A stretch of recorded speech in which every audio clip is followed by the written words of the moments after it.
Hi, guys, and welcome back to another episode of The Path of Milo. It's been almost a month since I've been on the mats, and it's not because I don't want to, it's because my girlfriend just gave birth to our son about a month ago. And the thing about these little critters is that their immune system is really not functioning, or it's not up to speed, at least for the first 2 months. And we've actually had quite a lot of staff going around the gym lately, or actually for the past year or so. And this is not just regular staff. It seems like this stuff is quite intense. So some of the guys that have had it have had to go to the hospital and actually get some pretty nasty stuff removed, and also get some pretty aggressive antibiotics. And the crazy thing about these infections is that not everybody seems to get them. I've actually been pretty lucky in my years in jiu-jitsu. I've been training over 20 years, and I've been training in some nasty gyms as well, where I think cleaning was a few times a week, probably, in some of these judo gyms where we started. And I've only had staph once, and that was at a training camp we did years ago in Denmark. I had a little thing in my finger, so I had a splinter that I didn't notice, and then the wound just didn't really heal up. And then I found out that it was a staph infection, but it wasn't crazy like the stuff that we're seeing now in the gym. This was just like a little wound that just wouldn't heal, and it took me a while to get rid of. But I've never had it before, and I've never had it since. The only other thing I've had was a ringworm infection on the back of my thigh, which was because I also had a broken barrier, you could say. I had a dog that scratched my leg, and then I didn't really see that there was a scratch, and then I went to training and got this infection. And I noticed it a few days after that it became round, and all the symptoms looked like ringworm. But these are the only two infections that I've had in over 20 years of practice. And then we have other guys in the gym that have contracted staph multiple times in 2 or 3 years. And it's pretty crazy that this isn't equally distributed. So some people get it a lot, and other people don't really seem to contract it. But yeah, so I haven't been to the gym for quite a while now, and I'm really missing it. But I feel like this might actually be a good topic for this podcast, to talk about these infections that go around, I would say most gyms, because we also share the mat with people from other gyms, and we go to competitions and we spar with different people. So I don't think that this is something that we can entirely get rid of. So it's something that we need to manage, and it's something that we also need to have an open discussion about. So I know, so I know a lot of people will try to manage the risk of getting these infections by using one of these medical scrubs that have chlorhexidine in them to try to mitigate the risk of getting the infection. And I know some of the podcasts out there are sponsored by this stuff, and it might work.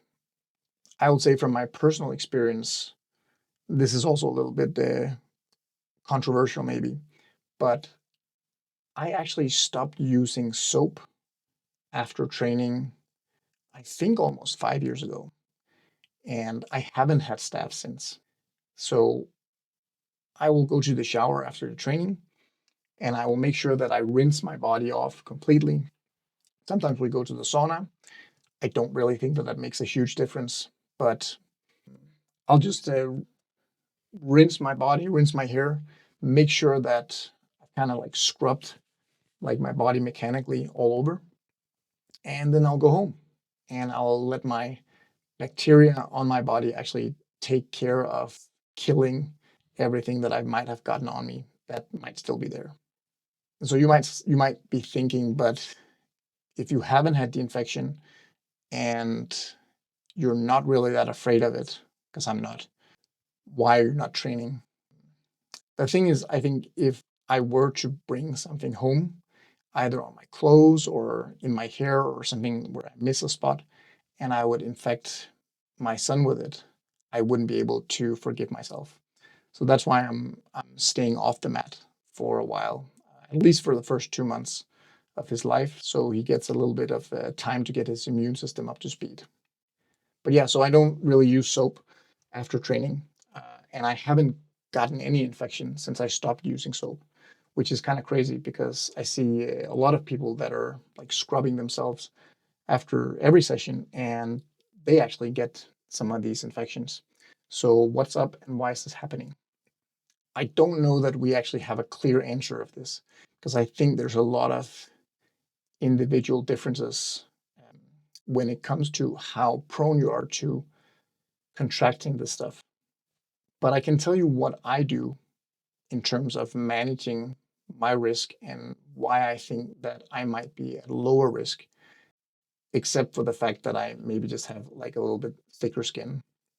But I remember there was a podcast with Craig Jones a while ago, and I remember they were talking about this. This is like maybe 6 years ago. I remember they were talking about uh, getting staph and how many people at these training camps got staph and how often they got them. And I know that Gordon Ryan has talked about how he was on antibiotics like several times within a year. I think this is just like a number from like that I'm pulling from the top of my head, but I think he said like something like 6, 7 times, maybe even more in a year that he was on some pretty aggressive antibiotics to take care of these staph infections. Because a lot of the people that train a lot also get a lot of infections, probably because they spend a lot of time on the mats, but probably there's also other stuff going around or other stuff happening anyway. And I think that it would be a shame to understate the importance of how your own immune system is gearing or is geared towards managing the stuff or managing outside infections or stuff that tries to get into your body. And I actually think that there is a lot of stuff that we can do to mitigate the risk of getting infected and having it kind of spiral into something where we need aggressive antibiotics or even worse, that we need hospitalization. So I'll share what I do to try to mitigate my own risk and also just generally to try to stay as healthy as possible in doing something that's pretty stressful for the body, actually. Because jujitsu is a pretty big stress. Like the training is intense, you get exposed to a shitload of bacteria from other people, and it's chaotic, and you might get hit in the head, like you might sprain an ankle or two, or an elbow, or a finger, whatever. Like we get exposed to a lot of dangers doing this sport, but it's also really fun. So how do we manage these risks?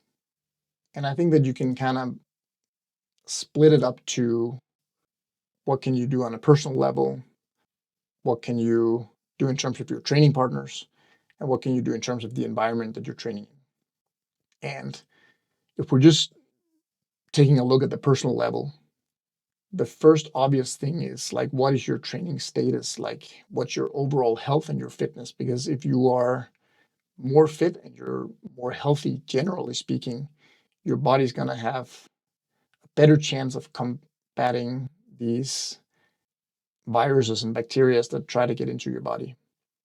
So obviously staying in shape is a great first step to being healthy and to avoiding these infectious diseases, but I don't think that it's enough. And another thing as it relates to training status is also the recovery, and are you recovered or are you actually overtrained? And I think the reason why a lot of people get infected on training camps is because they're so overtrained, because they're training so much and they're under recovered. So this might also be one of the reasons why some people get more infected than others. And this relates to the next one, which is stress level. So you might not be overtrained because you might not have time to train, but you might have a ton of other stress in your life. So you might have stress at work, you might have relationship stress, uh, you might not be sleeping very well, or you might not be eating very well, which ties into other stuff. So I know for sure right now, I'm not sleeping as well as I was 3 months ago. And this is obviously going to impact my risk of contracting this stuff. The next thing is the nutritional level. So if you might be exposed to higher levels of stress or overtraining, then for sure you need to take care of your nutrition at an even higher level. But just basically having your nutrition dialed in, I think is a really important part to also managing the risk of getting infections. Because if you're not eating enough protein, for instance, then not only do you have limited resources to kind of rebuild your body from the training that you're doing, but you also have limited resources in terms of building antibodies, because the antibodies are actually made out of protein. So they're made out of amino acids and these protein structures. And if you're not eating enough protein in your diet, then your immune system is also going to suffer. And this is just one part of the immune system, or one part of the nutrition that ties into the immune system. And there's a ton of other stuff.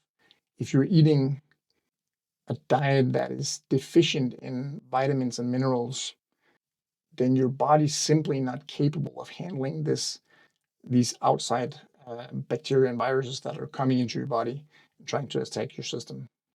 So making sure that your nutrition is on par is an important part of managing the risk of getting infected in the gym as well. And I think I talked about this earlier as well, but just hitting your protein level target as a first step to doing a nutritional intervention is hugely beneficial on so many levels. And I generally recommend these 1.5 to 2 grams, and even more if you can manage it, per kilo body weight. So getting that amount of protein in your diet is gonna give you tremendous benefits.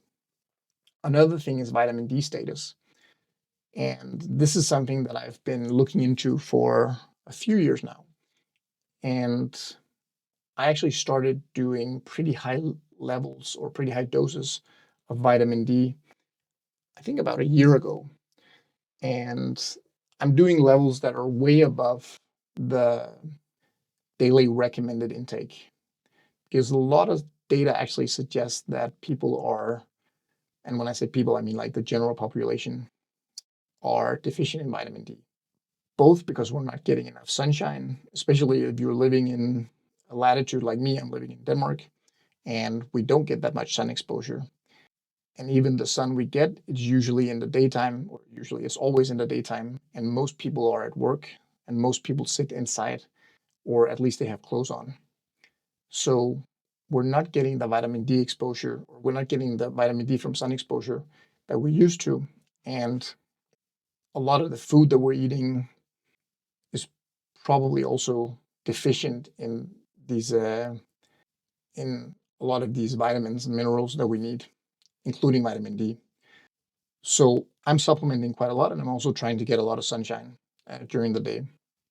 So just for reference, I'm doing 20,000 IUs of vitamin D per day. And vitamin D plays a huge role in both hormone production and also in your immune system.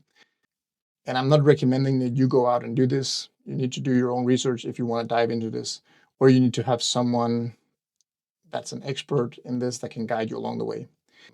But I'm doing 20,000 international units of vitamin D, and then I'm also doing vitamin K2 to offset some of the potentially negative effects of having too much vitamin D. But I was looking into the research of vitamin D toxicity, and it turns out that you can go really high with vitamin D exposure without experiencing toxicity. And there are some studies that were doing 100,000, 250,000 IUs a day with no negative side effects. So I'm pretty okay with doing the level that I'm doing.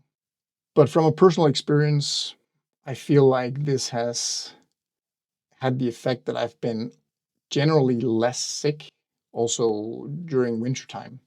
I've contracted less infections just overall. But I don't know if this has anything to do with the fact that I'm not getting staph. The next thing that I think is a huge point, and it's an important point on the personal level, is cuts and things that uh, break your barrier, like your skin barrier. So if you have anything like a cut and you go to training, then obviously that's where bacteria and viruses are going to enter. So, so you need to be mindful of this and then either not go to training, or at least you need to wrap it, like make sure that nothing gets in. And it's not enough to just like put some gauze around it, because these particles are quite small and they will go through most things. So if I have a cut, what I usually do is I'll do like a waterproof bandage, something that sticks to the skin. If I really want to go to jiu-jitsu and I can't really miss a class, obviously it would probably be better to just wait a few days if you have a cut. But like we get cuts and bruises all the time, so you can also miss out on a lot of trainings like this.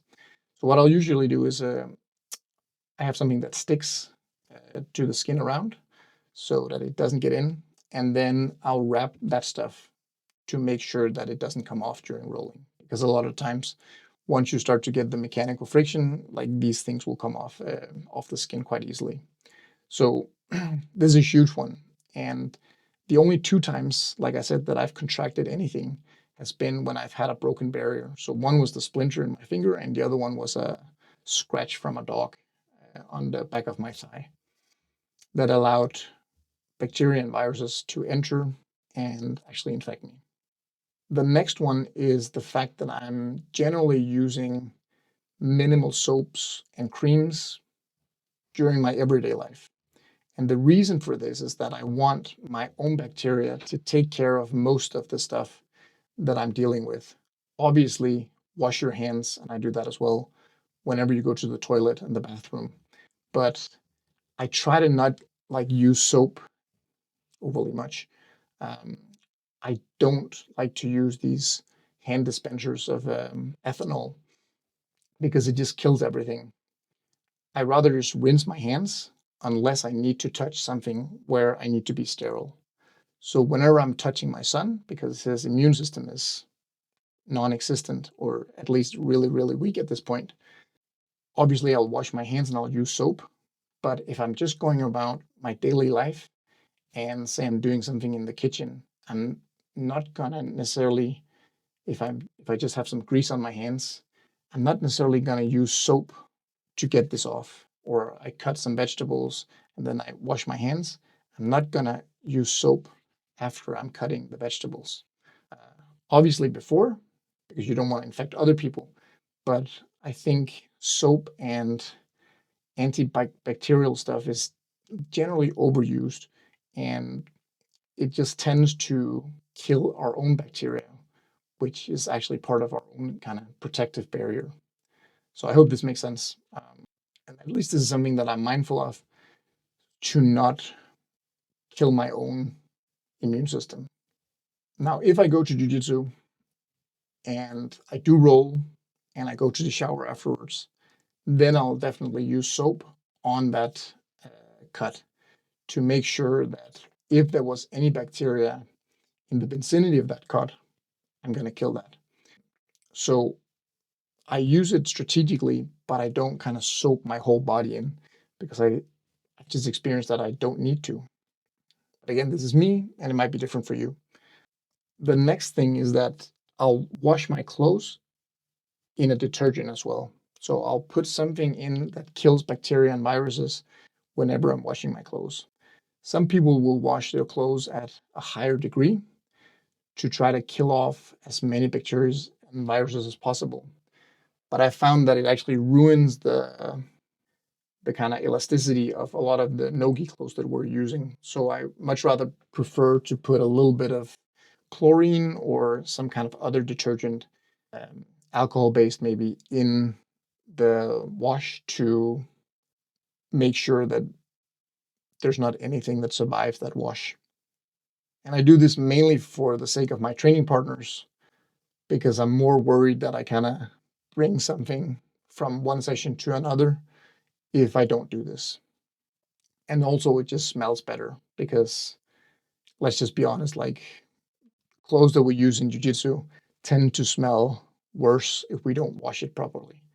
Like even after a few hours, it will smell like a very old and dirty gym. So another aspect of trying to manage this risk is our training partners.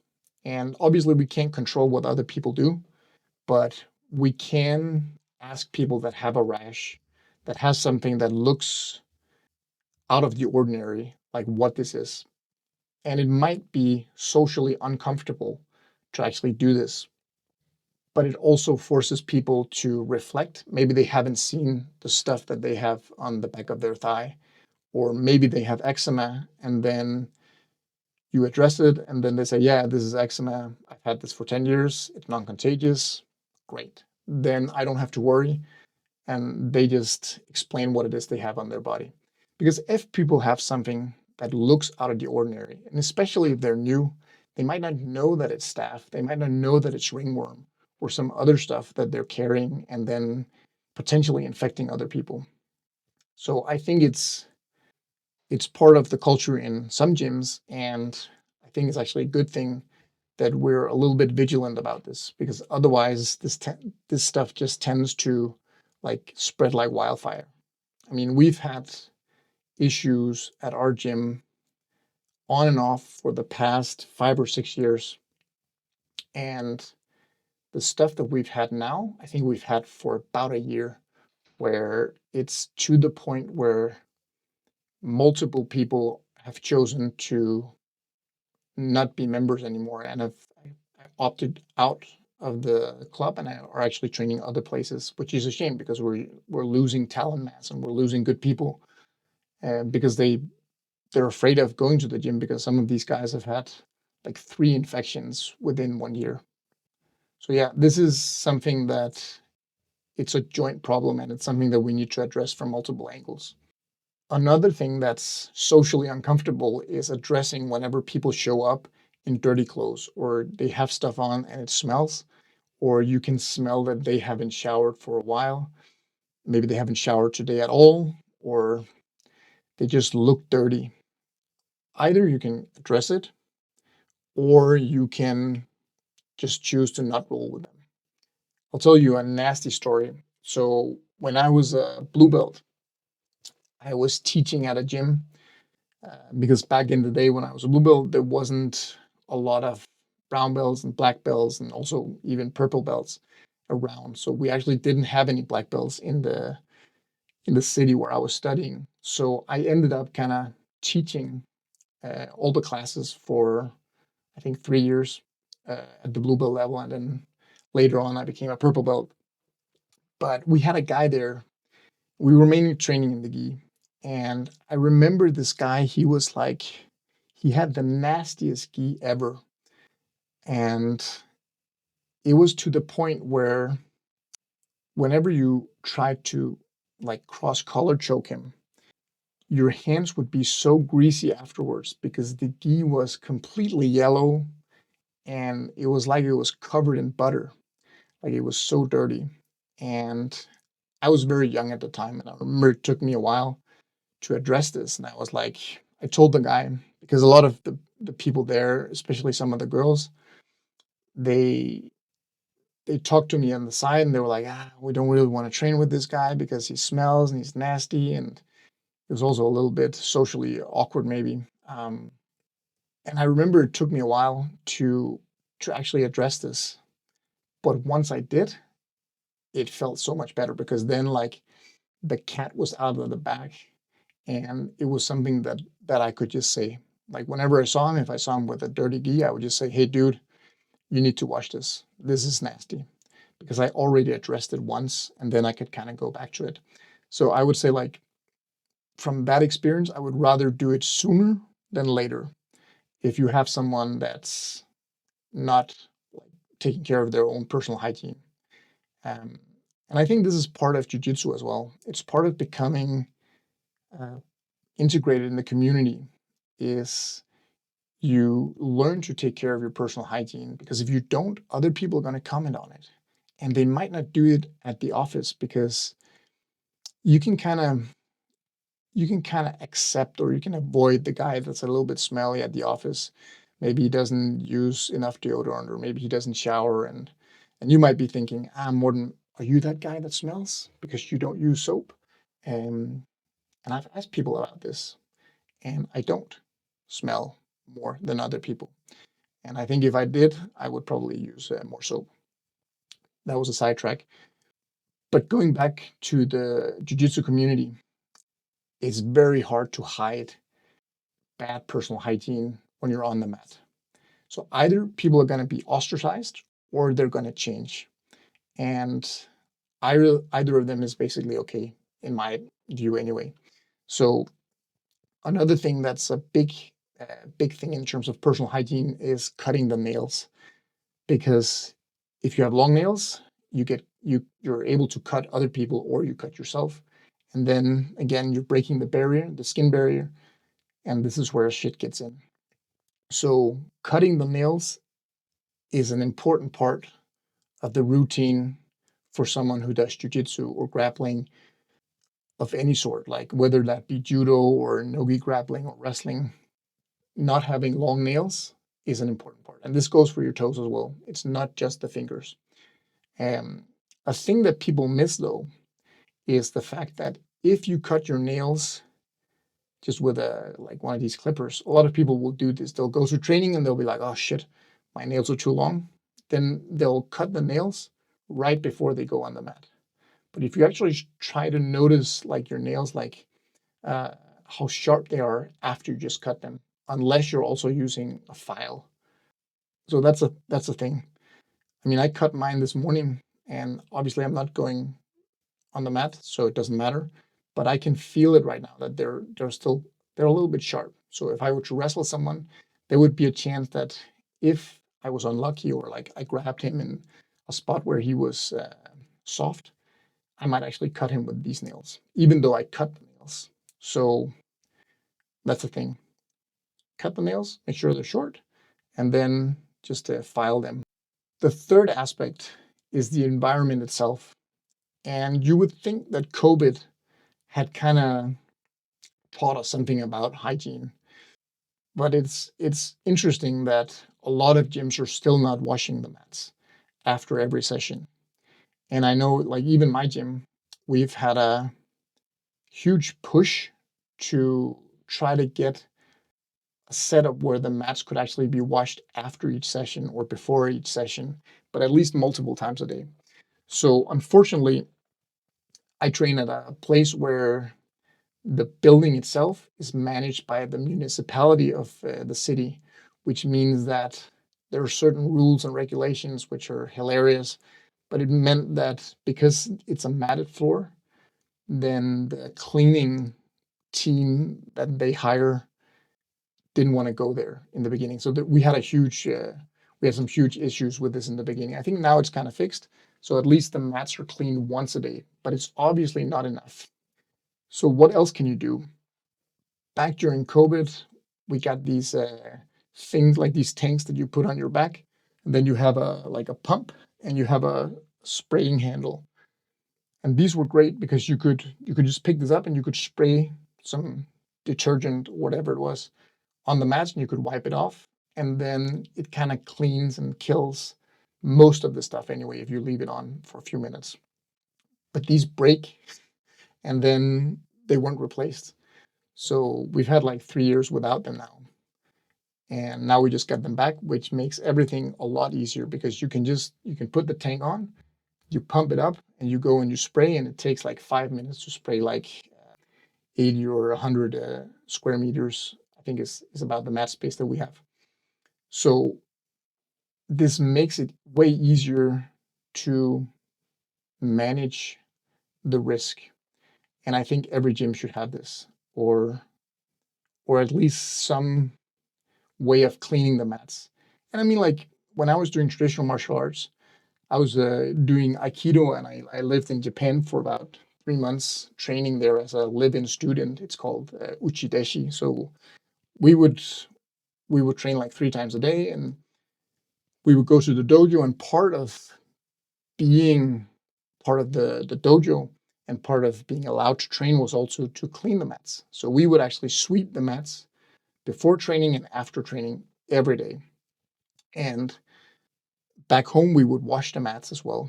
So I think that this could become part of the culture, but it's something that obviously needs to be enforced by the people that either own the gym or the teachers in the gym.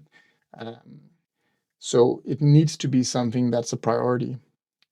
But this is a huge thing because if the mats are left untouched, these things will just multiply, and they will sit there for a long time. Like if you actually go in and look at how long time staph can survive on a surface, it's pretty wild. Unless you expose it to like some kind of soap or detergent or UV lights. UV lights will kill a lot of it and fast. And in labs, I know that they use these UV lights as well that kind of go on all the surfaces to just kill off everything that's there. So yeah, this would be a great thing to implement in all gyms, but sometimes these are out of your own control and you just have to manage the risk on your own, which is why I think like all the things that I mentioned on the personal level is something that you can do regardless of whatever the gym is doing. So yeah, I know a lot of gyms, especially the commercial gyms, and I think people in the US are probably better at this because there might be some kind of way for people to sue the gym owner if they get staph, if it's not clean enough. I don't know. But at least in Europe and especially here in Denmark, um, I've been to some nasty gyms, but for me, it's been fine. But it's just a shame that people get infected with this because it just um, it just adds another dimension to the game of jiu-jitsu in terms of what you can risk when you go onto the mat and play. So it's not just the physical injury or the mechanical injury of getting like a sprained finger or elbow or knee popped or whatever it is. It's also the risk of infection, and that sucks. So I think like the more we can do to limit this stuff and mitigate the risk on a personal level with our training partners and also in terms of the environment, the better it's going to be for the culture and for the sport. But yeah, some people are probably more prone to catching this stuff than others, and I just hope that you're not one of them.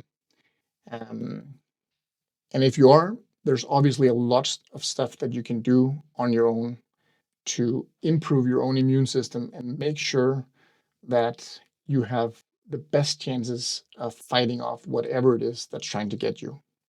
Okay, I hope you enjoyed this little talk on infections and all the nasty shit that we also have to deal with in jiu-jitsu. And maybe you can relate. I hope that your gym is not suffering the same amount of staph that we are at my gym. Um, I hope you guys are better at managing the environment than we have been. And I hope also that when I get back from training that this stuff is under control so that we don't have to worry about it and speak so much about it anymore. But yeah, thank you guys for listening in, and until next time.